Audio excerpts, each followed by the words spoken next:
So today we're out in the yard with the 240Z parts car, and as many of you probably are aware, we have a splitter kit, front lip splitter kit for the Type 1 style air dam. Also works on the Xenon air dams, and it has a pretty good hardware kit that comes with it, but our installation video for it is based off of the 280Z. And so what we've done is we've modified the hardware kit a little bit if you're getting it and putting it on a 240. And there's a few mounting differences when you look at the 240 versus the 280. So I'm going to show you what those are real quick, and you can reference the 280Z installation guide because it's real similar.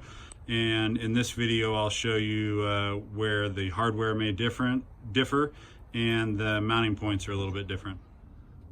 So we're underneath the 240 parts car now, and you can see it's in stellar shape. But anyway, the rear bracket that goes into the cross member, you have these bolts that go into the back. On the 280Z version, they're an M6. On this version, they're an M5. On the 240Z, they're an M5. So when you get the 240Z hardware kit, you will get the M5, and you'll put those M5 screws back here. And then the next thing is that the core support, where on the 280 you'll put some bolts right through here. On the 240 version, you won't need to do that. Then, as we move out, we'll look at where the turnbuckles are mounted. You can kind of see this is sitting loose right now, but it's just to get a better angles and show you how we're mounting the locations versus the 280Z version. One of the differences for mounting on this, when you watch the 280Z video, this turnbuckle is on the inside of this bracket, and on the 240 we're flipping that to the other side. And then we'll move around here and see if we can, yep, there it is. So that's the top bracket, and you can see where it's mounted. Let me get my hand right in the way. Right up here into the rear of the two bolts that actually hold on the front bumper bracket. And you can see what I did there is I just ran the bolt, it's the M10, straight through, and because I don't have the bumpers on here. However, if you do have the bumper, you can still run the bolt from the opposite side, and let me show you what we're going to do here. So just to kind of be a reference is that, you know, you'd run the bolt from the inside, you'd have your bumper bracket that would go here, it would go through the nut on the factory part of the car.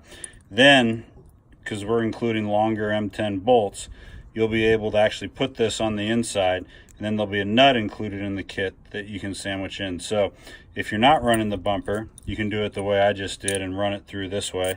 Or if you are, you can still run it through the factory side, secure your bumper bracket, and then this bolt will be long enough to protrude on the inside that you'll just be able to slide the eye bolt on and then tighten it with the lock nut from the back side. So the front turnbuckle mounting, you can see here's the front edge of the splitter. You can't see the bracket that's down mounted into the splitter because the air dam's in the way, but we're going to rotate that 180 degrees versus the way it's mounted on the 280Z version. And so the driver's side one's going to push more to the driver's side, and passenger side's going to push more to the passenger side, and that's going to help give you a straighter line when mounting this. And then some of the M6 hardware is going to go in here, so that's something that's different. So you're going to use the M6x16 that's actually going to mount, here you can see it right there, through this existing bolt point on the car. And so basically you're still going to get all the hardware from the 280Z mounting kit, so you'll probably end up with, well, not probably, but you'll end up with a few extra nuts and bolts. But on the 240Z version, you're going to get the M5 bolts that secure to the cross member, and you're going to get longer M10s to bolt through here, along with an M10 lock nut.